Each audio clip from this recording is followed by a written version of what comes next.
Welcome to the Dripable tutorial videos. In this video we're going to go over taking full control of your Dripable schedule. So from the dashboard we're going to go to My Projects. Here in the My Projects screen I've actually paused all of the current projects that I had running. And the reason that I've done this, it's basically going to show you how you can only schedule the projects that you want blasted and make sure that those blasts will only be run on the selected scheduled days, never again, or when you want to schedule it again. This basically will give you full control of your Dripable schedule. So next we're going to go to Scheduler and go to Schedule a Project. For this example I'm going to choose monthly, and I'm just going to do the first 7 days of the month. Simply select those. Next we'll go to the start date. I'm going to choose the beginning of next month.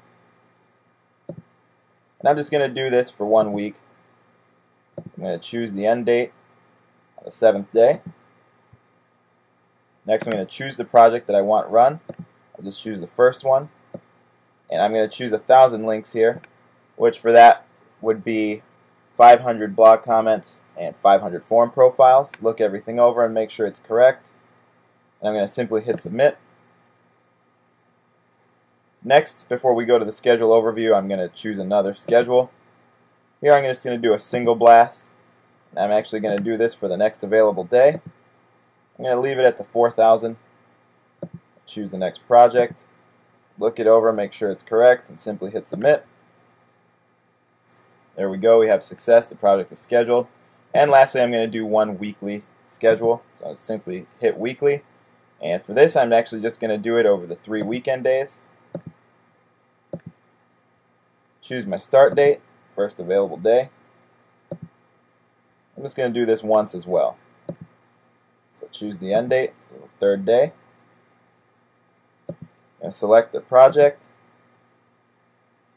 And I'm going to make this for 2,000 links, which will be 1,000 blog and 1,000 forum profiles. Double check, make sure everything's correct, and simply hit submit again. We have success, the project was scheduled. Next we're going to go to the schedule overview. It pulls over the schedule overview screen, and you can see here the first project was the monthly project that I scheduled. For the first 7 days of the month we have a start date and an end date. Next I chose a single project for the 4,000 links. We have the blast start date, and obviously there's no end date since it only will run once. Next we have the weekly schedule that I chose for the 2,000 links, and there's the start date and the end date.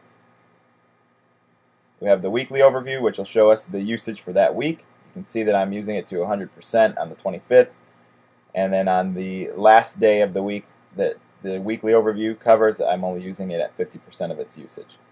But just to double check here, we can see for the weekly schedule I chose the first 7 days of the month for the 1,000 links, and you can see here it's scheduled. For the single project I chose 4,000 links on the next available day, and you can see that that's been scheduled. And for the weekly project I just chose the weekend days, and you can see that those 3 days have been scheduled. This again is going to give you full control and only run the projects that you want to schedule for those days. On these, unless you schedule the project for the days within the scheduler, the projects won't run. So this does give you the opportunity to really customize the schedule and make sure that the projects that you want run are being run. This concludes taking full control of your Dripable schedule, and we'll see you in the next video.